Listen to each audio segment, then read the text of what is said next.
Hello everyone, welcome to my book club. You know the book I'm talking about. It is A Radical Awakening. Book club number 23. I always have to look at the number. Hello everyone, welcome in. We're doing book club number 23. Sign in, tell me how you are. Who still hasn't bought the book, you can confess. And if you have bought the book, what is resonating for you? So this book is really about how to take our power back, how to understand that we've been giving our power away. We are in a toxic pattern. We're playing roles that we've always played, begging for love and worth, begging for someone to give us attention. Please see me, I'm a good person, I'm a good person. Love me, love me, love me. And we haven't been able to break free of these patterns because breaking free is a lot of hard work. You have to really go through the tunnel of the burning of the flames of the inferno of your patterns to say no more, right? And that is pain. I remember breakups that I've been through in relationships where literally I haven't left the bed, because I'm working through the inferno of the feelings that come up, and it feels so painful. It feels like you're going to die. And you just have to know that on the other side of pain is resurrection. I mean, you just have to know it. And I think by the time you're in your 40s, like I am, you kind of know, okay, here we go. Let's dive into the pain. And after 72 hours, we will come out for air and be a little better. And I do think after 72, 92, 102 hours of intense being in the pain, you will emerge stronger. So feelings are so uncomfortable. They are so uncomfortable because what are the feelings? The feelings are being misunderstood, being unheard, being taken for granted, feeling like you are, right? Feeling like you're misheard, feeling like you're misunderstood, right? We don't know whether we really are, but the feeling is that you are. And the feeling is that you're rejected and that somebody is not treating you the way you deserve, the way you think you deserve. And guess what? You do deserve to be treated the way you think you deserve, as long as it's not coming from a bombastic, narcissistic place. But if you're really coming from a place of, why am I taking this shit? Why am I taking this crap? You're probably right. Don't take it. Don't take it. But to not take it means to go through the pain of, like, how is this happening to me? Why am I being rejected? Why am I being abandoned? Why am I being just discarded? Or whatever it is you're feeling, you have to first get over the disbelief. For me, the hardest part in breaking my patterns was I couldn't believe I was in a pattern. I was like, am I being treated badly? Is this bad treatment? Is this person just dumping me? It took me a long time to go, oh, I've been dumped. Or I've been treated badly. I don't know what it was. It was my denial. I was like, no. This person is not treating me badly. This person is, let me try harder. Let me try harder. And I just kept trying and trying and trying. And then one day, after being discarded, I would be like, oh, I shouldn't have tried so hard. So this is the people pleaser pattern. You may have another pattern. If you are the shield, for example, pattern that I talk about in my book, I talk about patterns. If you are the shield pattern in the book, you will not be trying very hard. Don't worry. That is only the bleeding, silly, moronic empaths that we are. We keep trying. The shields don't try. The shields are like, F you, goodbye, see ya. And they're the ones who block you. They're like, complete like shield, shield, shield. So if a shield and an empath get together, really difficult because the empath is like, please let me in, please let me in. And the shield is like, no way. So shields should be with shields. Empaths should be with empaths so that they can understand each other. But typically, empaths are with shields, and that's really hard. Anyway, the point is not the mask. The point is the underlying disconnect. Both of these masks at the bottom of them all have a desire to get love and worth from the outside. That's it. One does it through empathy, one does it through lack of empathy, right? It doesn't really matter. The point is, what are we trying to get? And if we're trying to get worth from the other, hey, see me, hey, understand me, hey, please love me, then these are the wrong ways to do it, right? The empath's way, the shield's way, the savior's way, the child's way, all wrong. So the real key is for you to recognize when you are in your own pattern and how you can break the pattern. Don't expect the other to not play their part. They're going to do their pattern. You have to know, okay, I've had enough. I cannot do this anymore. And then you enter the dark night of the soul. And that is what is a horrible experience, yes? Who here has been through a dark night of the soul? It is only torture. Torture. So Rima Peer says, please talk about the gaslighting done by Knox to the empaths. The thing with gaslighting now, my guys, is that, and gals, is that everyone is using the word gaslighting all the time. Oh, you gaslighting me. So I don't even like to use that word anymore. From today, I'm going to use it less and less. Because I've been told I gaslight people, and I'm thinking they're gaslighting me. I'm like, no, you're gaslighting me. And they're like, no, you're gaslighting me. So basically, it's become like a bullshit word. So be careful. Who cares what they're doing? The point is, what are you feeling? And if you know yourself, then you can extricate from your patterns. It doesn't matter if somebody is gaslighting you. Who cares? It's what matters for you. What is your life experience? Yes? And it doesn't even matter who the person is, what the person is. The other person is irrelevant. If you feel that you know your truth, stop begging the other to believe your truth. It never works. It never works, especially in the empath narcissistic dynamic. It simply doesn't work. So when somebody tells you you're gaslighting them or they're gaslighting you, you go, good to know. I'm happy you know your truth. Good for you. Wonderful, right?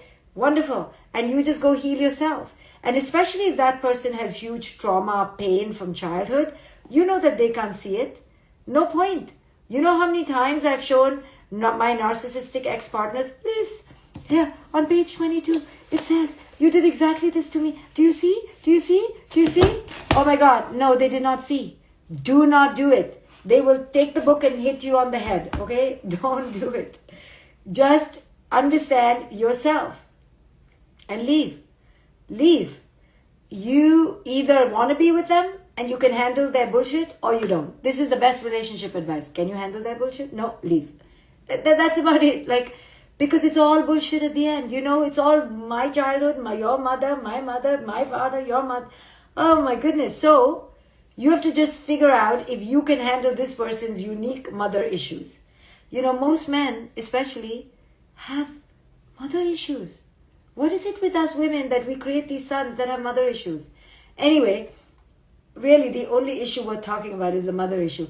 There are such things as daddy issues, but when you have a mother wound, it's a mother of a wound, okay? Because the mother wound, that attachment, unfortunately, only the mother could give.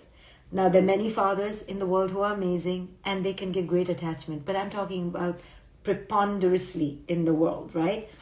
It's basically the mother. So when your mother has rejected you, when your mother doesn't allow you to be on the boob, so to speak, to nurture, to get that maternal care, when your mother didn't take care of you when you were sick, when your mother rejected you, you're going to have mother issues, okay? Mother of the mother issues, okay? Really, you're going to be in recovery all your life. And that's okay.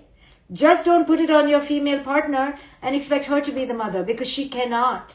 Because what happens when you have a mother issue and your mother was like a total psycho, you know, your mother was nice one day, come my child, come, I'll make you cereal. And then the other day she throws the cereal on you. You grow up with a real distrust for women, okay? Now I'm talking to the guys. I don't know how I've ended up here.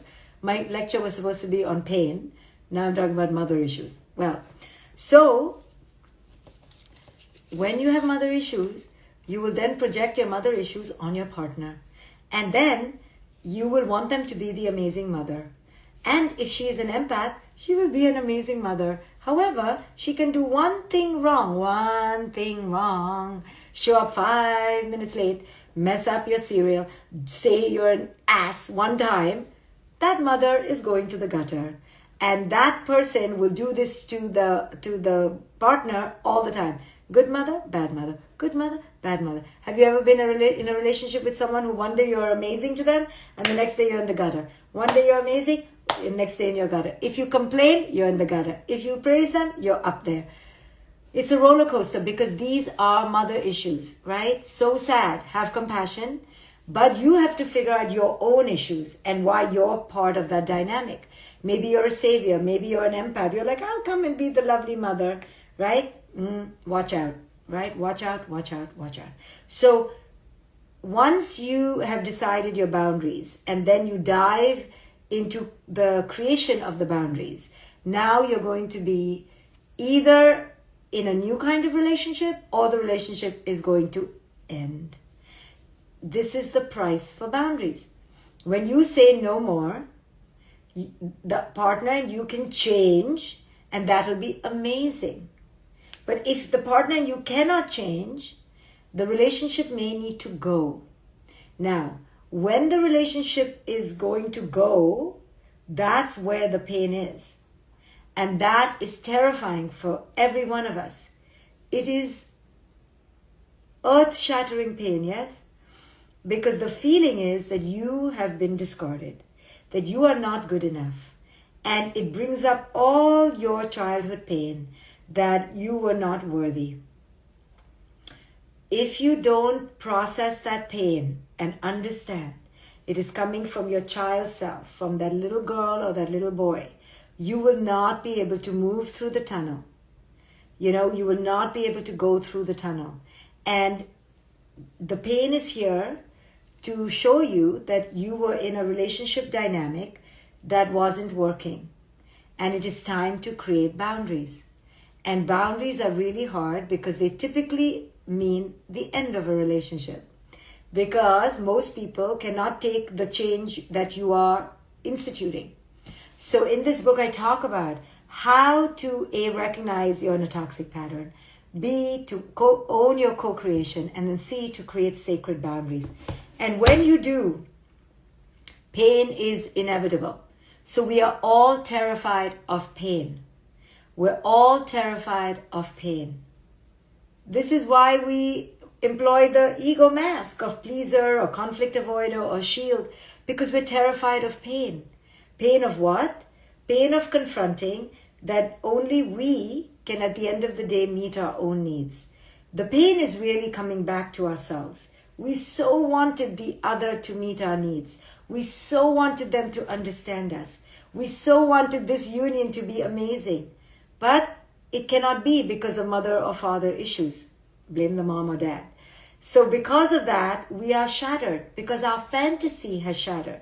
We had expectations, we had dreams, right? We were children, naive, hoping to fly away in a bubble together in the butterflies. And all the parachute is not even taking off. It's crashing. It's like burnt. So we are in pain. Pain is always about an unmet expectation, a fantasy that is not going to come true. And because we had put all our eggs in this fantasy, it's devastating. But understand that it was not meant to be. It couldn't come to fruition. If something is aligned, whether you can have 20 raging wild horses pulling it away, it will not leave you.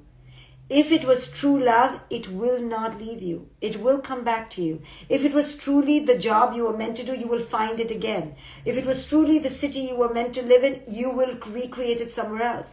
If she was the friend you were meant to have, you will find her again. Don't worry. We enter such lack. That's why the pain becomes excruciating, because we believe only this person, only this moment, only this time. Wrong. This person was a lesson to show you where you were in your pattern. If they're meant to stay, you will both do the work together. If they're not meant for you, let it go. The next lesson will come. But that pain in between lessons is so excruciating because you wanted this person, or you wanted this job, or you wanted this thing. But the pain is all about releasing the expectation, releasing the fantasy, releasing that you needed this person. Especially in intimate relationships, we want that person because we put all our eggs in that basket. So we want that person. We may have been in love, may have been in attachment, may have been in desire. But sometimes if the levels of consciousness do not match, they do not match, guys. And we need to release it. You cannot keep fixing and hoping and waiting. How much can you do? At some point you need to say, I am worthy of being better by myself than being in a beggar mentality. I am worthy of loving myself. I am worthy of this life. I'm worthy of love. So if the person doesn't want to be with me, I need to release. Or if this job is not working out, I need to release. Right? Do not wait. Do not wait. If you find yourself waiting, that is a pattern. Don't ever wait. You are too powerful to wait. You are too worthy to wait. You're too amazing to ever be at someone's decision of when they want to be with you. No. Never put yourself in that position. And if you have already, and after the 10th time, can you please snap out of it? Can you stop? Can you absolutely stop? Codependency. Exactly. Codependence will stay in narcissistic dynamics until they die. Okay, Magnolia. Thank goodness I got out. Okay, there you go, codependent. Stop it. Stop it. So, the codependent is really the eternal child. Come on, let's try again. Let's do it differently, right? And the pattern is the pattern is the pattern, and you're banging your head, and you're in the same codependent. Let's try again. Let's do it one more time. Maybe I'll change my hairstyle. Do you want me to color it a darker shade of brown? Maybe that'll help. Maybe if I get bigger boobs, I think that'll help.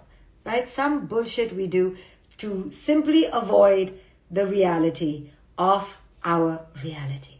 Right? So whatever your reality is, whether it is to cut toxic parents, whether it is to cut toxic friends, or toxic lovers, or toxic adult children. My daughter, do you hear me? She's only 18, not yet an adult.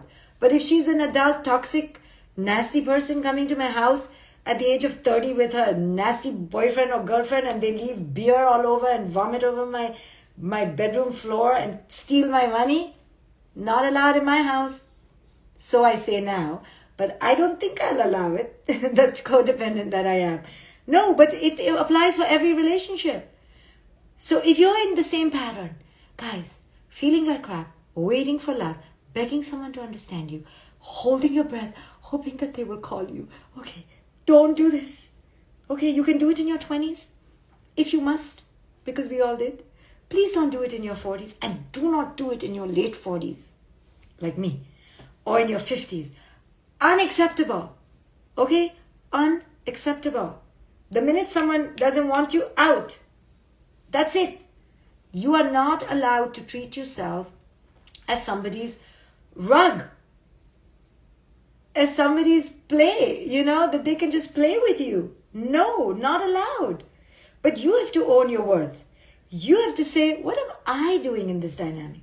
What am I doing begging someone, right? If you don't get it, why should they get it, right? So, the reason we don't have our light bulbs going off is because we don't want to deal with the pain.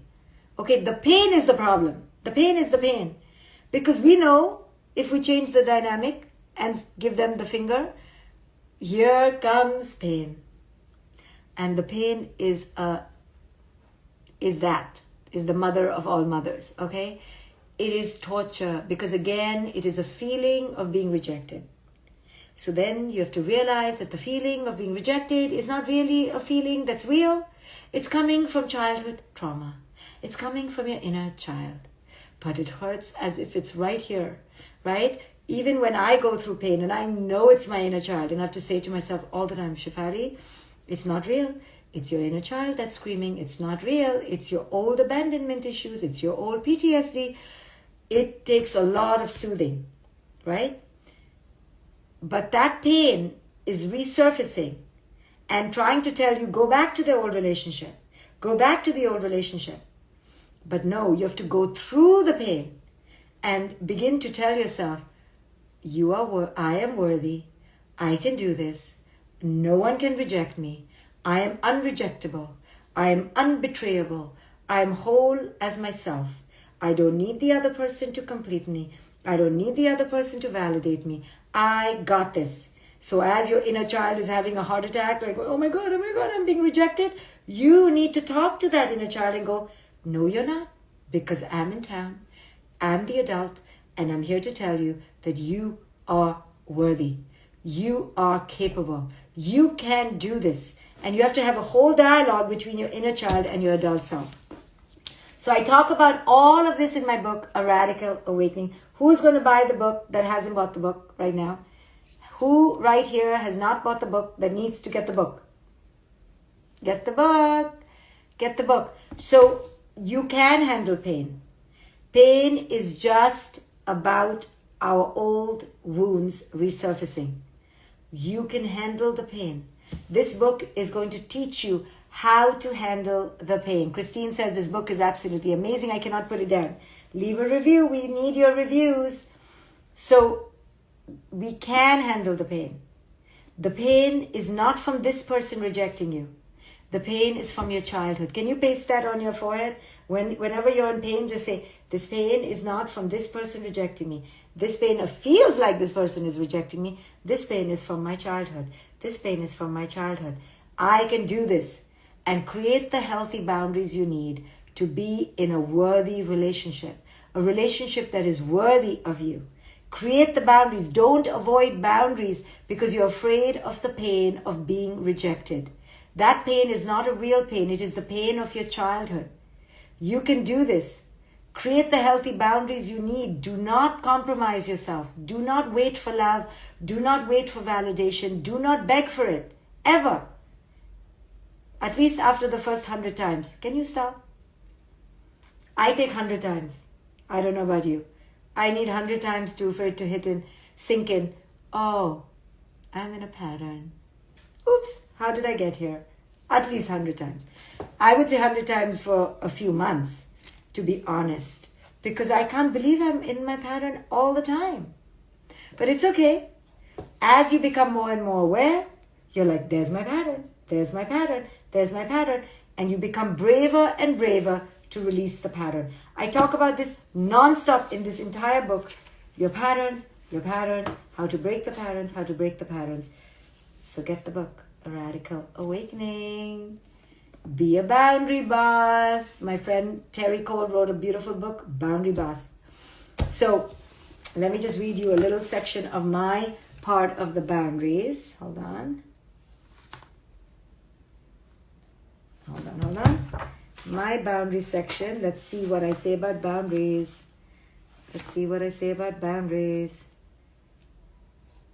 I love boundaries. Hold on. You can comment. I'm looking for my boundaries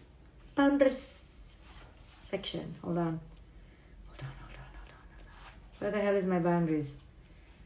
Embracing sovereignty. The Art of Sacred Boundaries. Page 281. Setting boundaries in our intimate relationships, saying no to those who might depend on us, and walking away from toxic dynamics are some things we always avoid. We are lying to ourselves when we do this.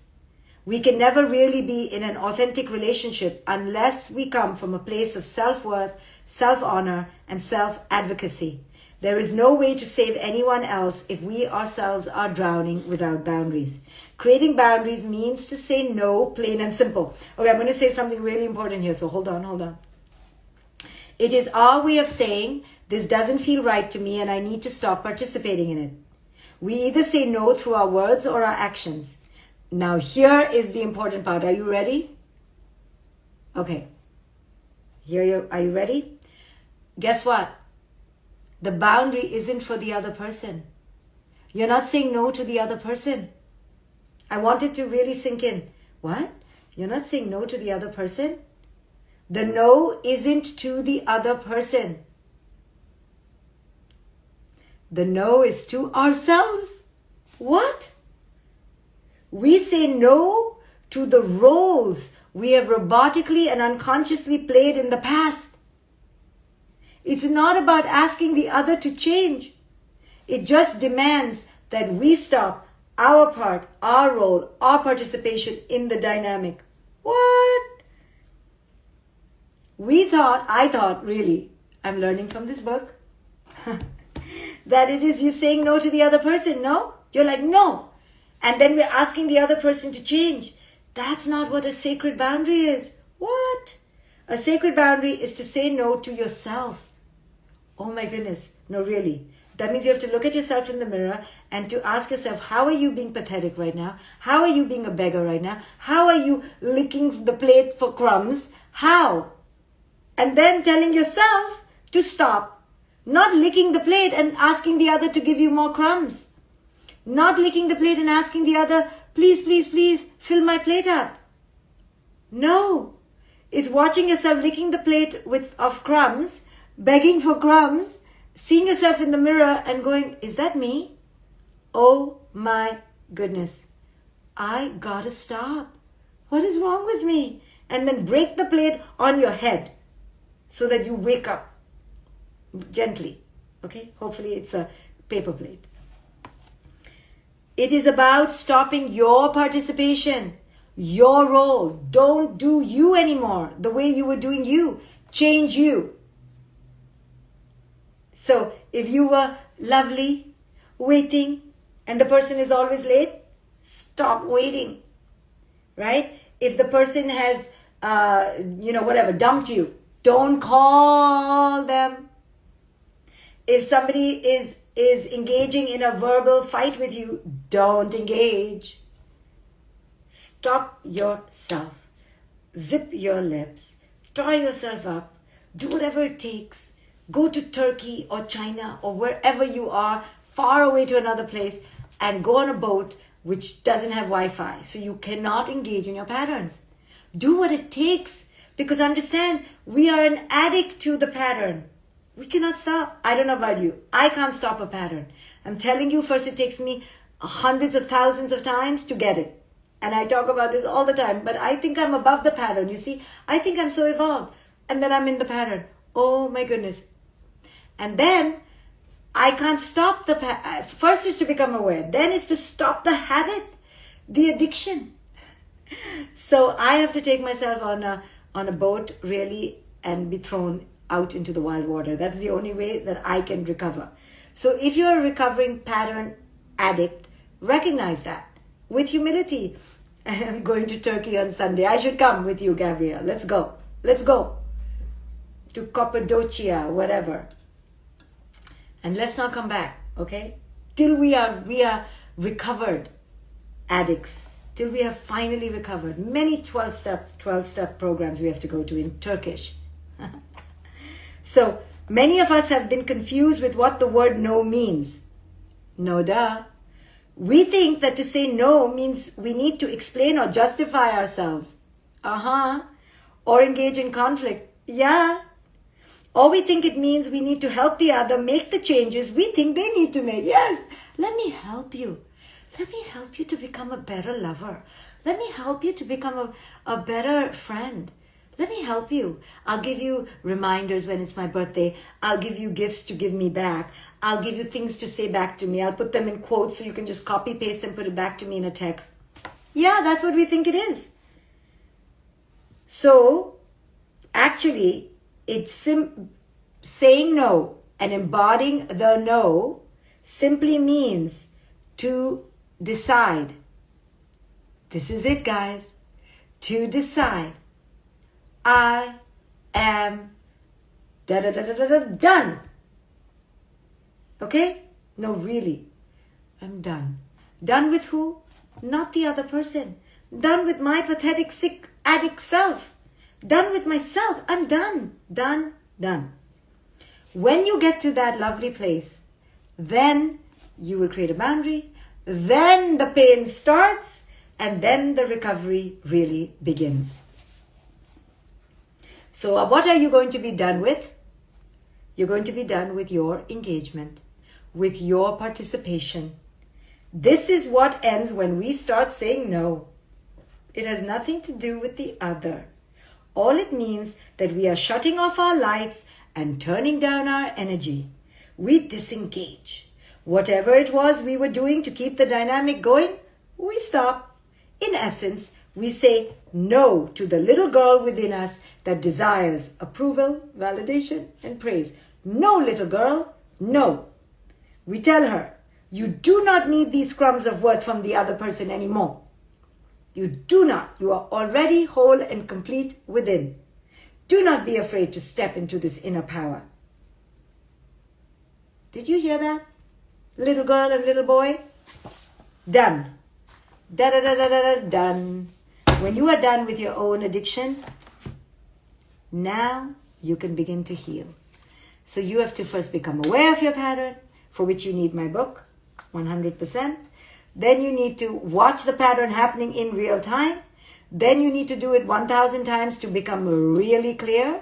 Then you need to be vomiting your pattern because you're so sick of yourself for playing the same pattern. And then you need to say, no more. I'm done. And then the pain starts. Welcome to pain. But the pain is going to take you to your next evolution. It will. That I promise you. So, a radical awakening awaits all of us when we are willing to think of ourselves as worthy, as complete, as whole, as important, as not beggars, as not side pieces, taking anything anyone wants to give us. Put yourself front and center in your life. Really, let me tell you, it is much better to be alone than to be way back in the line. Put yourself way first. Put yourself in the center of your life. Do it, especially if you're in your late 40s and up. It's already too late. We gotta live big. We gotta live joyful for ourselves. We don't beg. Never do begging anymore. Don't do that anymore. Okay, guys, I will see you for the next book club when I see you. Grab a copy of the book and leave a review if you're inspired. Bye, guys.